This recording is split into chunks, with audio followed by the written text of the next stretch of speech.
Hello and welcome again to the United Fan. My name is of course Daanyaal Matthews, and this is of course the United African Fan.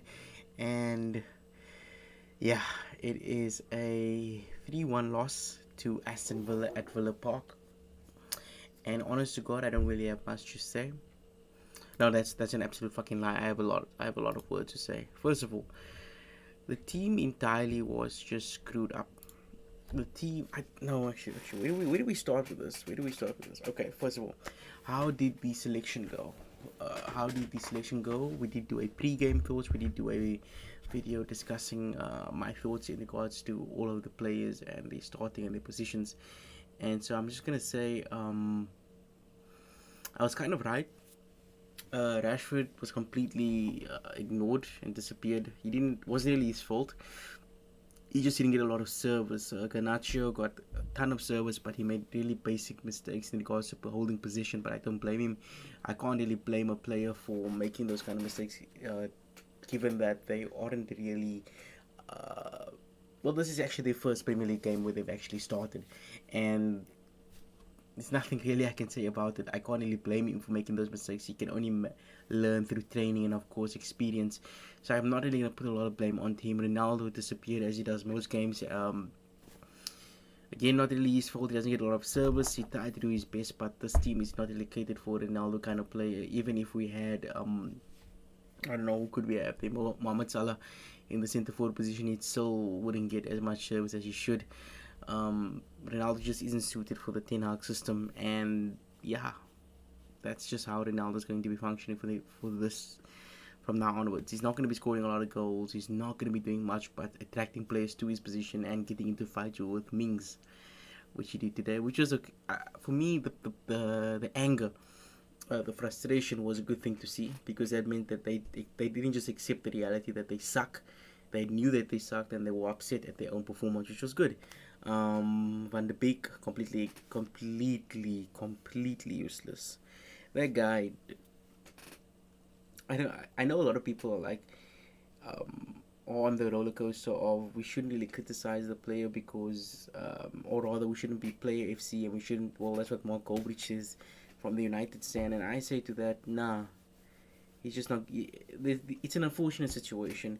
Van de Beek can't be rotated enough. He had to start today. Well, not really had to start, more so we didn't really have enough options to put there. And as I said in the pre-game and the lineup thoughts, he could put Fred there, he could put McTominay there, but he did neither. He did neither of those two things, which is weird to me because while Fred is pathetic, I thought he favoured McTominay to the extent that he would put him in that position, but apparently not. Apparently, he won't do that either. So, but that's okay. Van de Beek was completely missing, which made the game basically a 10v11. It doesn't though excuse the goals. And the goals, I'll get to that after doing like an evaluation of the other players. Eriksen disappeared. As I said, if Eriksen is pressured, if Eriksen has to defend, if Eriksen basically has to do anything other than create opportunities, the guy just cannot do it. He needs people around him to support him. He needs Casemiro, but Casemiro had to deal with his own shit that game, so I don't even blame Casemiro. Casemiro was actually not even that bad. He was messing up quite a bit, but he and Ronaldo were, in my opinion, really upset, and I like that. I like the fact that they were upset. I like the fact that they were not just accepting of the reality that they were faced with, and that they showcased personality even in the face of a loss. Now, in regards to the back four, I'd say that Shaw messed up quite a bit, but he is responsible for the one of the only goals, so he did give us false hope. So I won't say he's the worst. I know that he got subbed off for Malasia. As I said in the video two, the two videos prior. In this system, if you're in the back four and you mess up, other than Martinez and Varane, you are essentially almost going to get replaced immediately. And that happened today with Shaw. He got replaced with Malasia, and then we had Martinez.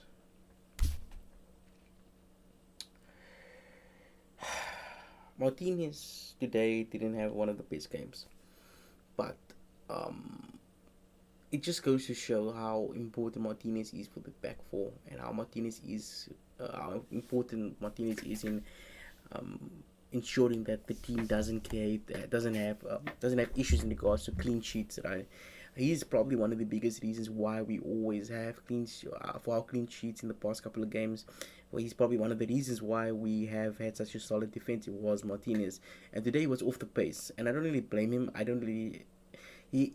This is one of the. He's only been off the pace 3 games this season, and there has been the Brentford game, which I don't blame him for because he just started the Man City game. It was Man City. It was Haaland. There's nothing we can do about that, and of course this game.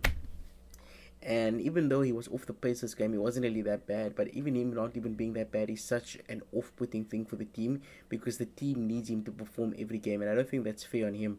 It's not fair on him that he has to perform 10 out of 10 every game, or like 7 out of 10 every game for the team to actually do their job. The forwards aren't doing enough, and neither are the midfielders, and it's not his fault. Lindelof disappeared most of the game. Even Maguire would have disappeared, I feel like, and Dallo.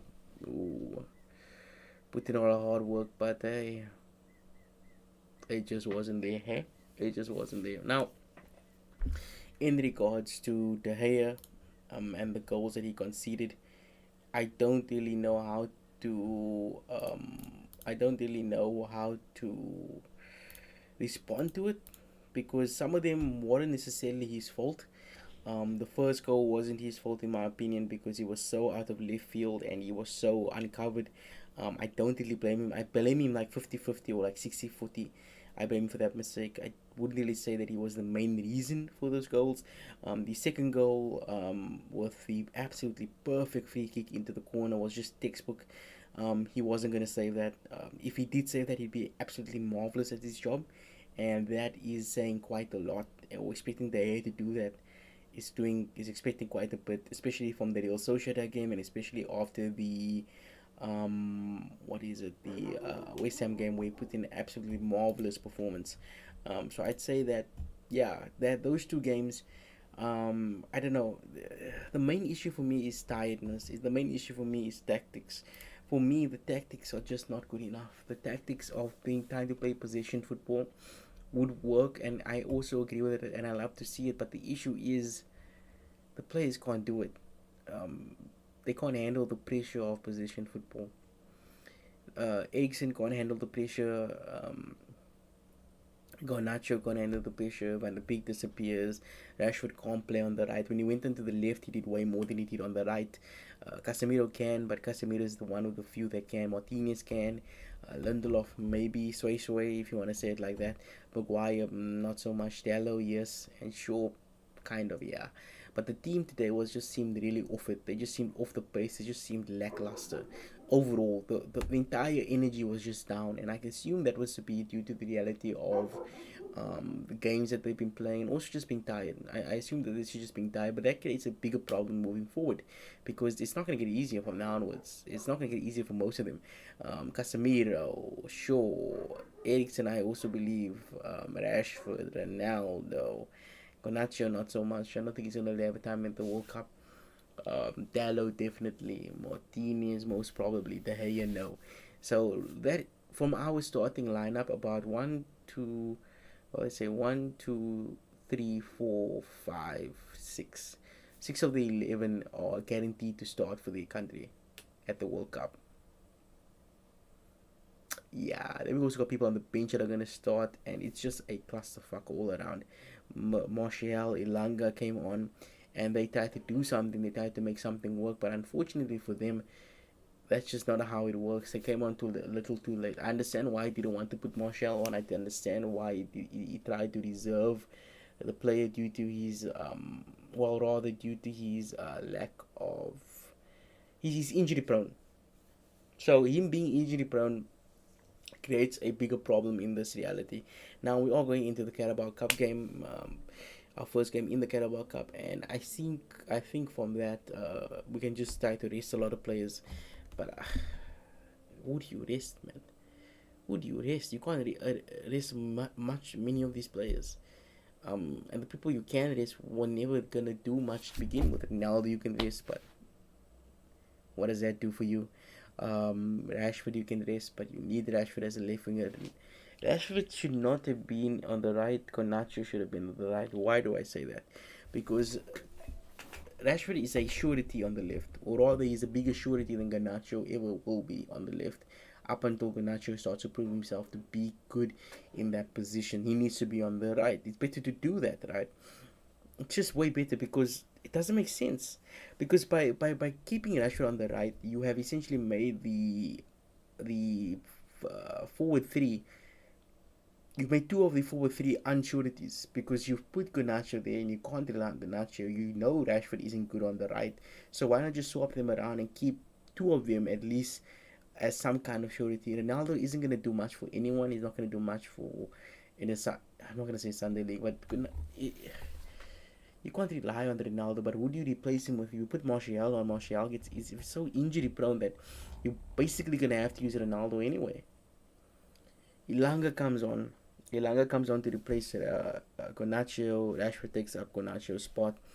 And when Ilanga comes on, he has this absolutely amazing opportunity, but of course gets concussed.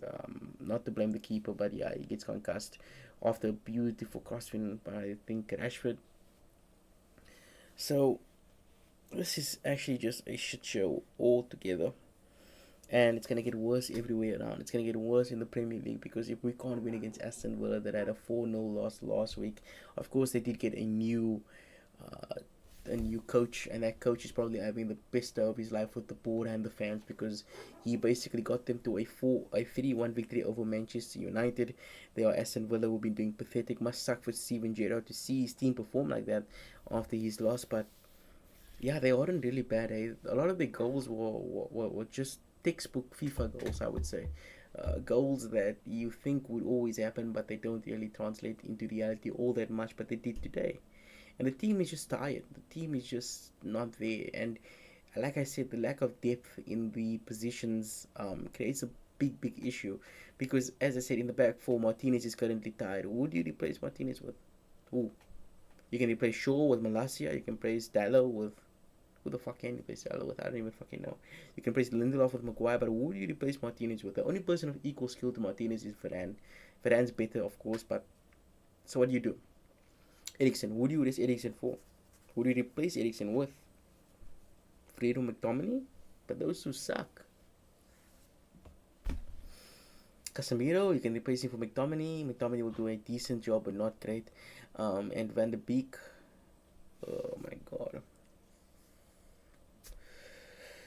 Fred should have been in Van de Beek's position.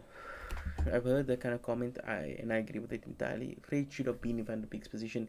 Fred should have been there doing way more, because I feel like Van de Beek just disappeared like the Flying Dutchman in SpongeBob.